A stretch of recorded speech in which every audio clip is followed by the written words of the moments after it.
ഇന്ന് നമുക്ക് കുറച്ച് കായ വറുത്തത് ഉണ്ടാക്കാവേ. ബനാന ചിപ്സ് ഓണത്തിനൊക്കെ ബേക്കറികളിലൊന്നും പാക്കറ്റിലും മേടിക്കാതെ ഈസി ആയിട്ട് നമുക്ക് വീട്ടിൽ തന്നെ റെഡിയാക്കി എടുക്കാവുന്നതേ ഉള്ളൂ. അപ്പോൾ ഒന്ന് രണ്ട് കാര്യങ്ങളൊക്കെ ഒന്ന് ശ്രദ്ധിച്ചു കഴിഞ്ഞാൽ കടയിൽ നിന്നൊക്കെ കിട്ടുന്ന അതേ ടേസ്റ്റിൽ സിമ്പിൾ ആയിട്ട് നമുക്ക് റെഡിയാക്കി എടുക്കാം കേട്ടോ. അപ്പോൾ മിസ് ചെയ്യാതെ എല്ലാവരും ഇതേപോലെ അത് ട്രൈ ചെയ്ത് നോക്കുക. കമന്റ്സ് ഒക്കെ ആണെന്നുണ്ടെങ്കിലും മറക്കാതെ അറിയിക്കണേ.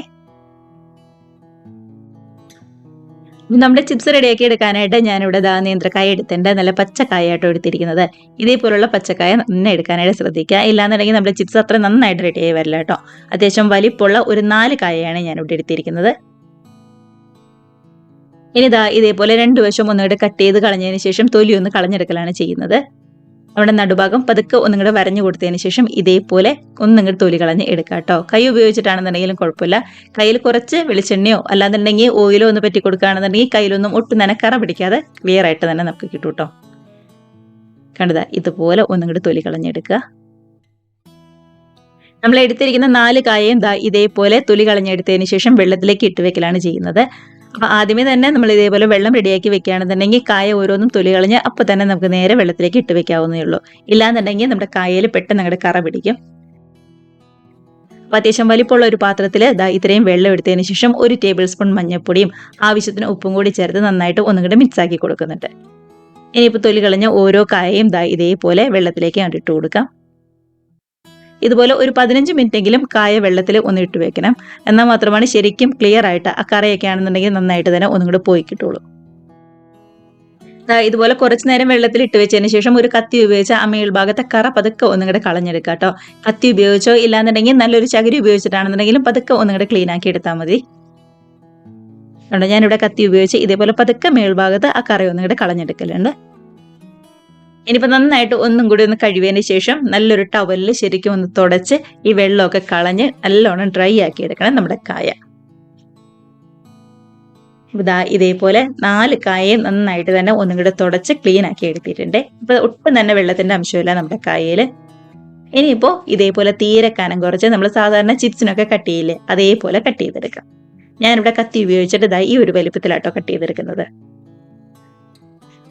തീരെ അങ്ങോട്ട് കനം കുറയ്ക്കുകയും ചെയ്യരുത്, എന്നാൽ ഒരുപാട് കനത്തിലും ആയി പോകരുത്. നമ്മൾ കടയിൽ നിന്നൊക്കെ ചിപ്സ് മേടിക്കുമ്പോൾ കിട്ടുന്ന ആ ഒരു കനം ഉണ്ടല്ലോ, ഇത്രയുള്ള കനത്തിൽ മാത്രം വേണം നമ്മൾ റെഡിയാക്കി എടുക്കാനായിട്ട്. ഞാനിപ്പോൾ ആ 4 കായയിൽ നിന്ന് 2 കായ മാത്രമായിട്ടോ ഇതേപോലെ കട്ട് ചെയ്തിട്ടുള്ളൂ. ബാക്കി ഫ്രൈ ആക്കി വരുന്തോറും നമുക്ക് കട്ട് ചെയ്ത് വെക്കാവുന്നതല്ലേ ഉള്ളൂ. ഒരുമിച്ച് മുഴുവൻ അങ്ങോട്ട് ആദ്യമേ കട്ട് ചെയ്ത് വെക്കണ്ട. ഇനിയിപ്പോൾ നല്ല ചൂടായ വെളിച്ചെണ്ണയിലേക്ക് നമ്മൾ ഓരോ കായയും ഇതേപോലെ ഇട്ട് ഫ്രൈ ആക്കി എടുക്കലാട്ടോ ചെയ്യുന്നത്. ഒരുമിച്ച് കൂട്ടം കൂടി ഇട്ട് കൊടുക്കരുത്. ഇതേപോലെ വിടർത്തി വേണം ഇട്ട് കൊടുക്കാനായിട്ട്.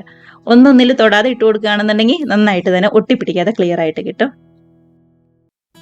ഇനിയിപ്പോൾ ഇതിന്റെ മേളിലേക്ക് കുറച്ച് ഉപ്പ് വെള്ളം കൂടി ഒന്നിങ്ങോട്ട് തളിച്ചു കൊടുക്കണം. അതിനായിട്ട് 1 ടേബിൾ സ്പൂൺ ഉപ്പ് എടുത്ത് നമ്മുടെ പൊടി ഉപ്പ് എടുത്ത് കുറച്ച് വെള്ളത്തിൽ നന്നായിട്ട് മിക്സാക്കി ഒരു നുള്ളു മാത്രം മഞ്ഞൾപ്പൊടിയും കൂടി ചേർത്ത് ഒന്നിങ്ങോട്ട് മിക്സാക്കി എടുത്തതാട്ടോ. ആ ഉപ്പ് വെള്ളം ഇതേപോലെ കുറച്ച് മാത്രം ഒന്നിങ്ങോട്ട് തളിച്ചു കൊടുക്കുക.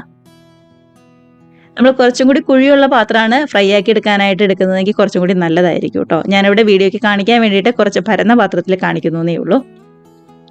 കണ്ടതാ ഇതേപോലെ കളറൊക്കെ മാറി നന്നായിട്ട് ഒന്നും കൂടെ മുരിഞ്ഞു വരുമ്പോൾ കോരിയെടുക്കാം. അടുത്ത ബാച്ചും ഇതേപോലെ തന്നെ നമുക്ക് റെഡിയാക്കി എടുക്കാവുന്നതേ ഉള്ളൂ. നിങ്ങൾ എടുക്കുമ്പോൾ കുറച്ച് കുഴിയുള്ള പാത്രത്തിൽ എടുക്കുകയാണെന്നുണ്ടെങ്കിൽ ഒരു 4-5 തവണയായിട്ടൊന്നും ഫ്രൈ ചെയ്യേണ്ട ആവശ്യമില്ല. ഒരു 2 തവണയായിട്ട് ഫ്രൈ ആക്കി എടുത്താലും മതിയാവും. അപ്പോൾ കുറച്ച് അധികം വെളിച്ചെണ്ണയിൽ പെട്ടെന്ന് നമുക്ക് റെഡിയാക്കി എടുക്കാമല്ലോ. രണ്ടാമത്തെ ബാച്ചിലും ആ ഉപ്പുവെള്ളം ഇതേപോലെ കുറച്ചങ്ങോട്ട് ഒഴിച്ചു കൊടുക്കുക. ഉണ്ടോ, റെഡിയായി വരുമ്പോൾ നമുക്ക് ഇവിടെ കോരിയെടുക്കാവുന്നതേ ഉള്ളൂ. അപ്പൊ ഇതേപോലെ ബാക്കി എല്ലാ ചിപ്സും പെട്ടെന്ന് റെഡിയാക്കി എടുക്കാം കേട്ടോ. അപ്പൊ ഇത്രയേ ഉള്ളൂ നമ്മുടെ കായ ചിപ്സിന്റെ പരിപാടി എന്ന് പറയുന്നത്. നമ്മൾ നേന്ത്രക്കായ എടുക്കുമ്പോൾ നല്ല പച്ചക്കായ നോക്കി എടുക്കാനായിട്ട് ശ്രദ്ധിക്കുക. അതേപോലെ തന്നെ കട്ട് ചെയ്തെടുക്കുമ്പോഴാണെന്നുണ്ടെങ്കിലും നന്നായിട്ട് തന്നെ കട്ട് ചെയ്തെടുക്കുക കേട്ടോ. ഒരേ വലിപ്പത്തിൽ കട്ട് ചെയ്തെടുക്കുക. ഇനിയാണെന്നുണ്ടെങ്കിലും നന്നായിട്ട് ഒന്നുകൂടി തണുത്ത് വന്നതിന് ശേഷം മാത്രമേ മറ്റൊരു പാത്രത്തിലേക്ക് മാറ്റി അടച്ചു വെച്ച് സൂക്ഷിക്കാവുള്ളൂ കേട്ടോ. ചൂടോടുകൂടി അടച്ചു വെക്കരുതേ. അപ്പം ഇങ്ങനെയുള്ള 1-2 കാര്യങ്ങളൊക്കെ ഒന്ന് ശ്രദ്ധിച്ച് എല്ലാവരും മിസ് ചെയ്യാതെ ട്രൈ ചെയ്ത് നോക്കുക. ബേക്കറിയിൽ നിന്നൊക്കെ കിട്ടുന്നതിനേക്കാളും ഏറ്റവും ഹെൽത്തി ആയിട്ടും നല്ല ടേസ്റ്റിലും വീട്ടിൽ തന്നെ സിമ്പിളായിട്ട് റെഡിയാക്കി എടുക്കാവുന്നതേ ഉള്ളൂ. അപ്പം മിസ് ചെയ്യാതെ ട്രൈ ചെയ്ത് നോക്കുക. നമുക്ക് പുതിയ നല്ല അടിപൊളി വീഡിയോസ് റെസിപ്പീസ് ഒക്കെ ആയിട്ട് വീണ്ടും കാണാം. ബൈ.